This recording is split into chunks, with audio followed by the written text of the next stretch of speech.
Keith Pellegrino, what's doing, Bo? Uncle Glove, huge week. Yes, it was, my man. Let's get it again. We will. Start off with a big night tonight. It got my man Ty Crane to finally go for the VIP service. What were you waiting for, buddy? No faith? That thing will pay for itself 50 times over. Good afternoon, Jesse.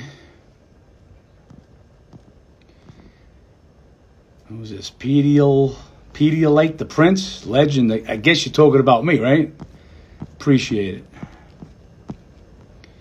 What do we get here? Let's make some money. Hello, John. Let's have another great week. That's what we're going to try to do. Bodie Fish, what's up? Man, I don't know how people aren't on VIP. Man, Barth, I don't know either. I don't know how fucking clowns got 30,000 and 100,000 fucking people follow them and send them $100 and $200 a fucking week, and they ain't got a fucking clue of what they're doing. And I give you guys information, I will talk about it in a little bit, that you can't get anywhere. What else we got here? What do you think about the Bears tonight? We'll talk about football as we come on. Bears, New York, what's up?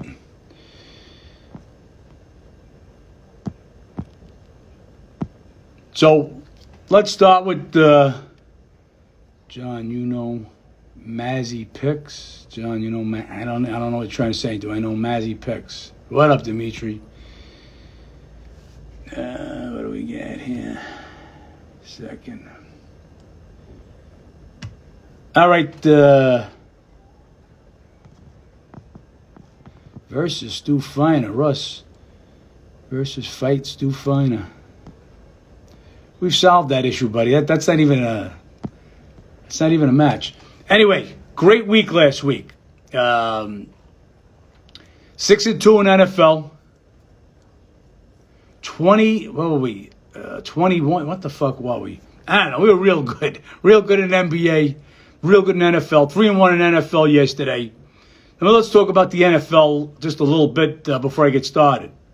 Maz Picks is a scammer. They're all fucking scammers. Anybody out there that's not How to Beat the Bookie and John Massa is a fucking scammer. They're either hustlers or they're kids that they think they know what they're doing, but they know better than you. So anyway, let's get back to how I'll show you. 20-7, Dimitri, was that what we were? Well, like I said, we were real good. Now you take the football yesterday. Guys, I make my own fucking lines. I don't go around asking other handicappers who they like. I don't follow what the hot sides of the game. I'm the fucking hot side maker. So yesterday, you had all our games were against the line movement. Early in the week, Denver opened up as a cheap favorite, 1 point. That line went to 3. It got to 3.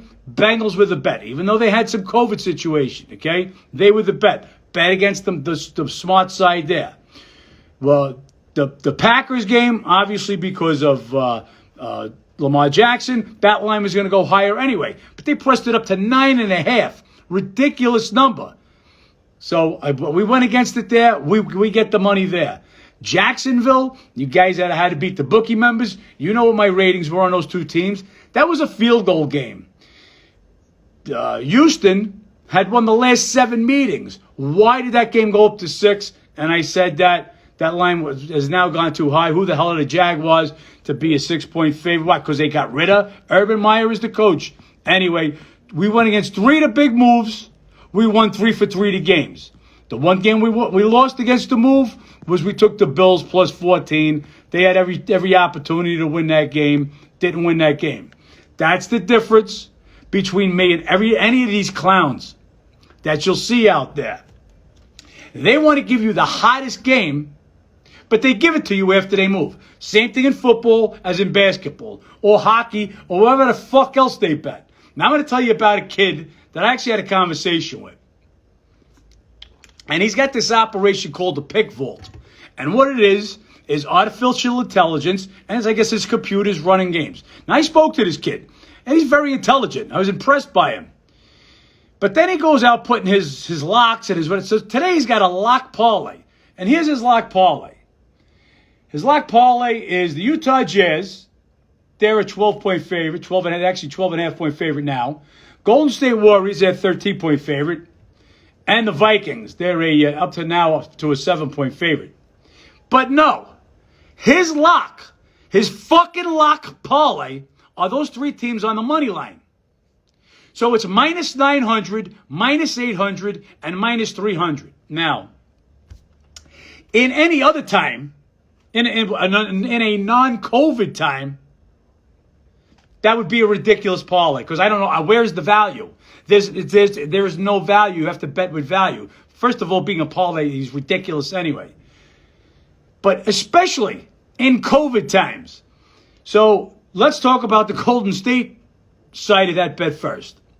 So you've already got 2 known cases of COVID. Poole and Wiggins. He set this out this morning. So you're supposed to go lay his parlay this morning with 2 people already with confirmed COVIDs. You know how everything's been going. I told you this last week that they were going to start shutting games down. Guys, it's ridiculous. Okay, and this is a guy that's actually, like I said, had a conversation with him. He's a smart kid. He's got a little something going on. But his computers, that's where you take your computers, okay? You're only as good as the information you feed into them. I guess it was Friday night. Was it Friday or Saturday night when the Bucks were playing Cavs? I guess it was Saturday night. We went against the Bucks on Friday night with New Orleans. We cashed in overtime. We went against the Bucks again Saturday, and with the Cavs, and during the course of that day, as soon as the info came out that Freak 100% was going to be out, Giannis, and Middleton was going to be out with the knee, I says, okay. I put it on the website and I put it out to the VIP members that I wouldn't be surprised if they sat Holiday also because he played 44 minutes in the overtime game the night before. Well, guess fucking what? Holiday didn't play either. That line went from 3 to 6. Now, computers can't do that. They only get the information that's come out. That was nowhere in the news. Okay? So, again, this is what 40 years of experience does. 40 years in this fucking business. I've dealt with the best. I've dealt with Billy Walters. I've dealt with the computers. I've dealt with everybody. I have all their fucking knowledge, and I'm giving it to you guys. So this is what I'm trying to pass on to you guys. So soon you won't fucking need me. You'll be your own shop guys. Anyway, I'm not picking on this kid Pickfault. They all do it. It's just that when I saw that this morning, I'm saying, is this guy serious? What the fuck would any of you guys need a capper to give you the 3 biggest favorites, 800 and 900 and 300 on the money line? Any fucking idiot could take the 3 biggest favorites of the day and make a parlay. So it's just, guys, it's ridiculous. Anybody that's following any fucking fake capper instead of following me, you guys are suckers. You guys had it with me. You know what it's all about. It's just not about win. This kid might fucking win this parlay tonight. Got nothing to do with it. There's just no value there. I give you value. I give you fucking knowledge every day. We give you more fucking knowledge for free on the live show than you could add up every one of these fucking jerked up kids and put it together. Anyway, enough of the fucking rant. Stu plus 240. Dimitri, if you're talking about Stu plus 240 over me, my grandmother is 340 over Stu. Me? Be serious. Let's ask a couple more questions. John a lock. Look, I don't use the word lock, but me against Stu is a fucking lock. What else we got here? They all just snake oil salesmen. The guys, again, like I said, it's a joke. How stupid do they think you guys are? Money line. They shoot out money. Look, I get aggravated when I see $1.70, $1.85, 200 money lines. 9 to 1, 8 to 1 fucking favorites. Here's my free pick. Stick those fucking picks up your ass. Justin, you saying what's up to the fellas? How about me? I got to give Dad a call, Justin. Tell him. I need some documents for the corporation. The vault. Pick vault. Again, great spot. Not knocking on this kid. I was very impressed with. Look him up. I don't worry about competition, guys, because I ain't got no competition. Smart kid. Like I said, they do the artificial intelligence, but just If that's what you're going to give out, you expect people to pay you for it, I don't fucking know. Actually, this is one of the kids I was doing research before I found my man Ben, who I'm in love with. You guys know that. This Ben is going to be fucking real. He had another fucking real week this week. What else we got here? Crap, I'm late. You didn't miss nothing, Jonathan Jack. We didn't talk much about anything. Sally picks in the pig vault. These guys are clowns. That's T-Push saying it. I won't say nothing else. Just you guys could talk about it. I want to try to answer as many before I get my man Ben in here. I never do that. I call them grandma parlays. I guess you're talking about the parlays that I'm talking about. And then they talk about 4-0 clean sweep. That's exactly, guys. Look, most of these guys out there, they're going to tell you what their winning percentage is, okay? When we get to baseball, you'll see how important it is. Forget what your winning percentage is. And, I've said this quite a few times.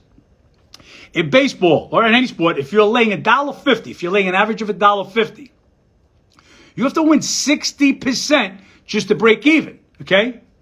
Now, the opposite, of course, if you're taking $1.50, an average of $1.50, I've only got to win 40%.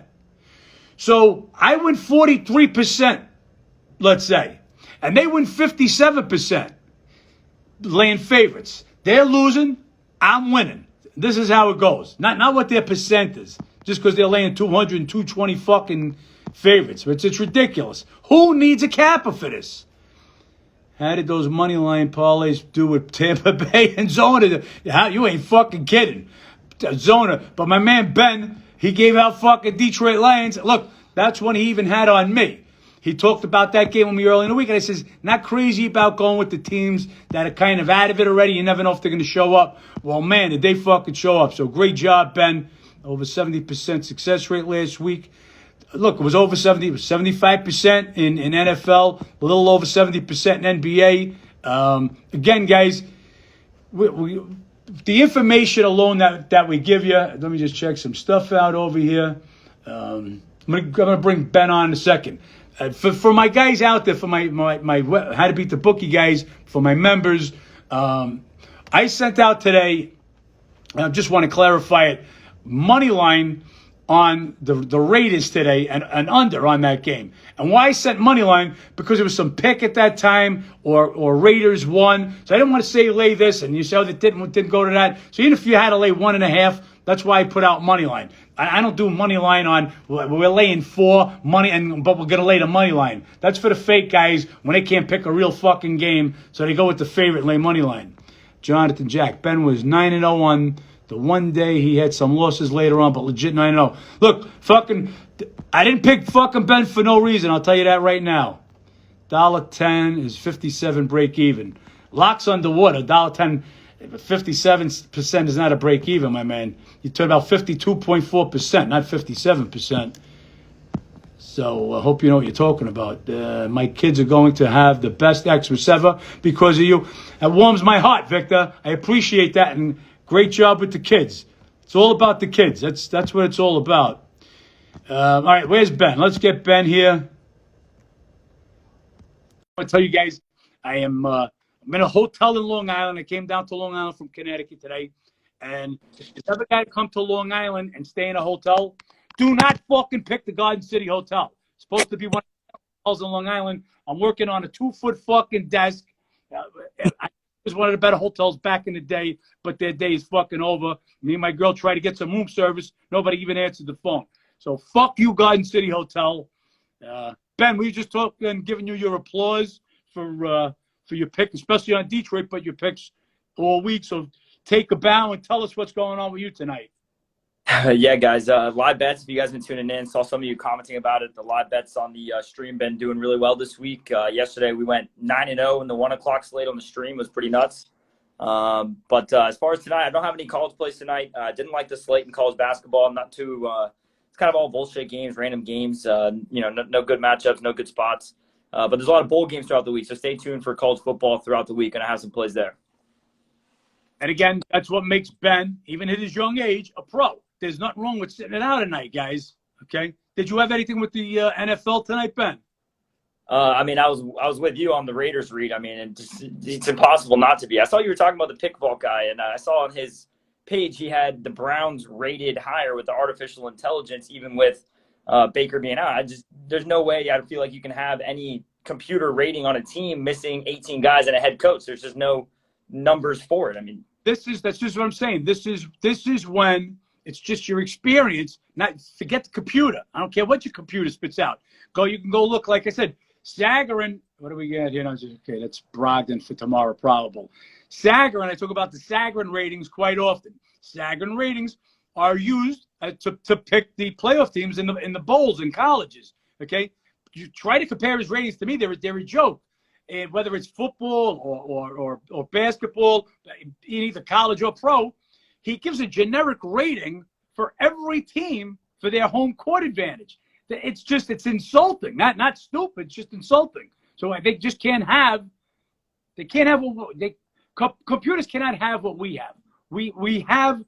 It's called the smell test. So it's like he says, how could the computer have the Browns read it better? It doesn't pass the smell test. You're down to the third string quarterback, not Keenum. If Keenum were the quarterback today and they were a little healthier, it's a different story. That's why I held up on the game. But when both quarterbacks are out and you're down to Mullins and you're missing your head coach and your leading wide receiver Landry and part of the front line and defensive backs, I mean, what else you got? You're not the Browns anymore. Like I've talked last week, we bet against the Bucs all week long. And they caught us one time. They caught us against the Pacers.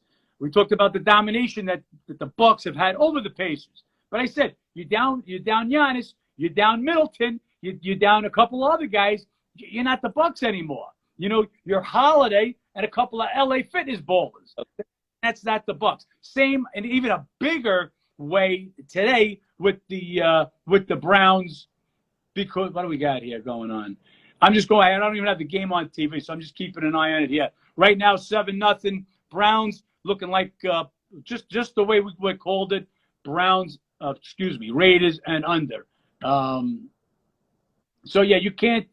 You've got to have that feel. You've got to have that knowledge. Sometimes computers. And like I said, I spoke to Matt before I spoke to you. I was like, wow, he's really impressed. Sharp kid out on the ball. And then it's not just him. Like I said, these guys are out there giving money line favorites. Well, why? Why would anybody pay for that information to give me to give me 9-1 favorites? Yeah, makes no sense. And the Bears Vikings game though, I do actually like Chicago tonight, the +6.5. I think they're going to hang around and cover. I mean, Minnesota's just been rough in their own division. They've been rough in the matchup. Bears are 5-1 straight up. Last 6 meetings, they're 6-2 against the spread the last 8. And Vikings 1-4 against the spread in division. And I don't know. This Vikings defense just hasn't been good. Bears offense put up 30 last week against Green Bay, and I think they're going to find a way to stick around tonight. Yep. And this one, I really have. I made this game 5.5 off my numbers. A little more with a couple of more injuries to the Bears, not getting involved in it. Like I said, this first game, just a no-brainer. I've told you before, keep it simple, stupid. I go by the KISS method. This not going to reinvent the wheel. Everybody's out for one team. Raiders with the pick here. Raiders aren't out of the playoffs. They still have a shot to make the playoffs. It's not like they're going to lay down and die. That's with that game. So you said you're liking the Bears in the second game. Nothing crazy for me in that one. So let's give a quick run on this NBA. But before we do it, guys, again, I sent out a message to our VIP members, and I put it on the website that I won't be jumping in early on a lot of games with this whole COVID thing. Look, we talked last week, pretty much all week, how we couldn't believe they're not shutting things down. And believe me, I don't want to. This is what we do. This is what we do to make money. But it would have been really the right thing for the NBA and the NFL to just shut things down for a week, regroup, because all this is just spreading like wildfire. So there's bets that I am not going to make in the morning because of the fear of COVID. Just like I said, this kid's giving out -900 on Golden State. 2 guys already on the team have it. Very likely chance it's going to spread. Now, it might not spread to Curry. It might not spread to Dre Green. But who wants that going for you? And it's across the board. So my NBA plays will definitely be a little more limited. I'm gonna shoot you the one NBA play that I made right now, because I don't think I want to go through every game tonight. I get some situations going on here, but basically what we have here is we talk a lot about revenge, and we have the one game tonight is the revenge of all revenge games. It's Oklahoma City going into Memphis. They were beat there by an NBA record 73 points the last time they played, okay? While Memphis has beat them 5 of the last 6 times, and Ja Morant they've upgraded him to questionable, which I think even if he comes back, it's always going to take him. That for anybody that comes back after that long a layoff, little rusty the first, even if he's rusty for the first quarter, I can't. We talked about the team. We want the team that's coming with a game. You know, OKC is coming in there, not looking to get fucking blown out by 73 again. They'll show up with a game. They've been great against the spread. Memphis is on a back-to-back. So to me, we took 9. As soon as this line went up to 9.5, I'm surprised it's still at 9. When I saw it go up to 9.5, I was like, what a fucking phony. How do you phony this one? You don't even need the 9 points. But I guess they're betting on the info of Ja Morant possibly coming back. I took 9.5 points. And to be honest, guys, I sent it out as I like.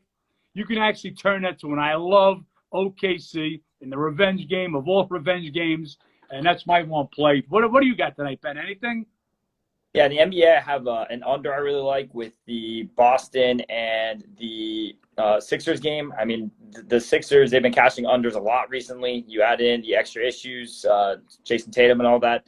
Everyone's gotten COVID, but this as far as the trends go, the unders 4-0, last 4 road underdog for the Sixers in the meetings. It's under 7-3 last 10 meetings. I mean, last time they didn't even crack 190 on the total, so I'm hoping that's going to continue here. And then, I don't know, COVID right now with unders, guys, I'm loving them all. Obviously it has to be the right fit, has to be with the right trends, the right matchup, the right spot as far as back-to-backs and everything like that goes. But I like it here in this spot with Boston and Philly. Well, look, this game, both under, we had Sixers last time they played in Boston. Final score of that game, 88-87. Philly was a 4-point dog. We got the money in that one. You got to bet under in this game. As soon as I know who's playing, you've got a list of, for Philly, Embiid questionable, Maxey questionable, the point guard. For Celtics, Tatum's questionable. So if all these guys are in, that total's going to go higher, and I can bet under. If Tatum's out and Embiid's in, I can bet Philly. That's why we're not going to go over the games tonight, guys. Just there's so many different scenarios. That's the scenario in the Celtic game. The OKC game I told you about. Bulls just coming back off the COVID. They played last night. Got us very thin. I want to lay Chicago. This is a little bit of revenge here. The Rockets beat the Bulls a couple of weeks ago before the COVID really hit hard. So there'd be a little bit of revenge. But every one of their starters played 34, 35 minutes last night. They're in a back-to-back. They're still very short-handed. Zach LaVine is still out. Charlotte Hornets, Hayward's out. That's not a COVID situation. Can only bet the Jazz here. Jazz have beaten them 7 straight. Just give me a second. Let me make sure. 7 straight, 6-1 against the spread. Beat them both games last year by a combined 39 points. So it's Utah or nobody. But just because the pick vault saying he's laying 8-1 on him on the line. No, I'm only kidding. Just too fucking funny. Jazz lost their last 2 games. It's another game. Why would you lay 8-1 on a team that just lost their last 2 games? And who the fuck knows? Anyway, it's Jazz and nobody, but I'm not jumping out to lay 11.5 in this spot. Now it's up to 12.5. Sac and Golden State, again, don't want Sac going. They're coming back-to-back. Golden State, 2 guys with COVID. What's going to happen before tip-off? So can't take I'm going to give Ben a chance to jump in, but just this last stat on this one, Golden State had beaten Sacramento last time in Sacramento by 12 points. Prior to that, Sac had covered 8 of the last 9 games. So I would like Sac, but can't catch them coming back-to-back with a short squad. So you see what's going on tonight. I'll do the last game in a minute. I kind of took over, Ben. So take the floor for a little bit, and you run through the NBA for what you see and what you got. Yeah, this one game I really want to talk about is the total with the Jazz and the Hornets. The over-under is pretty steep, 237, but for good reason, guys. And this is a spot I'm definitely going to be live betting tonight. And I'm just, if I can get it around 230 even, I'll take it. I mean, both matchups last year went above 240. You look at how many points that these two teams have been putting up. I mean, the Jazz have been averaging like 123 points per game, and it's just gonna. The Hornets are coming off a back-to-back where they gave up 130 last night. They haven't been playing a lick of defense. They're getting guys back from COVID, but they're still not in shape. They're still not got their conditioning back yet. When you're COVID, it takes out your lungs. You have all those issues. So I just don't see any defense playing tonight. I still think this game goes over 240, but I think at one point there'll be a spread or a total in the game that you can get live at low to mid 230s that I'll take in the game tonight. And again, you got no Hayward, and probably no Hayward. They've got him listed as doubtful, so he's one of your scorers. Roberto's asking, what about Spurs spread? That's the last game on the card tonight. And again, all depends on Paul George. Tell me Paul George is out right now. I'll take 4.5. These teams met earlier in the year. Clippers beat them by 14. Spurs are coming off a game last night, lose to a shorthanded Sacramento team. They do get McDermott back tonight. Again, guys, like I said, it's just I'm not even updating my ratings right now in the NBA. It's just you'd have to literally update them minute by minute with the new information that guys with the COVID are. So stick with us. We're still on top of games right up until game time. So when we see something, we'll be on it. I'm looking at the Philly-Boston game. I'm probably going to have a play in that game. Just depends on the injury situation. Absolutely looking at the bottom game with Paul George. And, who knows what might pop up between now and game time. So go follow. Who's giving me an updated report is being listed as questionable Monday for the Warriors. Thank you, Daily Spread Podcast. We've got that information, though. We're on it. Look, guys, Ben is red hot. Tell him your fucking record again last week, Ben. Yeah, last week in live bets, guys, we went 33-17. Yesterday, and in the 1 o'clock slate in the NFL game, we went 9-0. We ended up having some losses in the afternoon, but anyone who's tuning in to the live stream can vouch for it. We swept the board in the morning, and we keep it running with the live bets, guys. I mean, there's so many weak spots you can get in game. I mean, the lines are constantly changing. You can usually get either side at better prices, and we're definitely taking advantage of it. So come tune in, come check it out. Check out Ben, guys. You definitely want to do that, especially like I said, he's red hot. Ben is going to be outshining all these fucking fake fucking cappers because, like I said, he's the real deal. He knows what he's doing. Anyway, we're going to leave off on this note. We got the Raiders of winning 7-0 with 6 minutes left to go. That's a nice start. Far from over, but it's a nice fucking start. And we're loving OKC with the like I said, the revenge game of all revenge games after getting beat by 73 points. Had to beat the bookie members. I get any injury info that I think's worth betting on. We're on it. We'll let you know. We'll be back tomorrow at 5 o'clock with hopefully a better version. And let's make some money. Good luck, guys.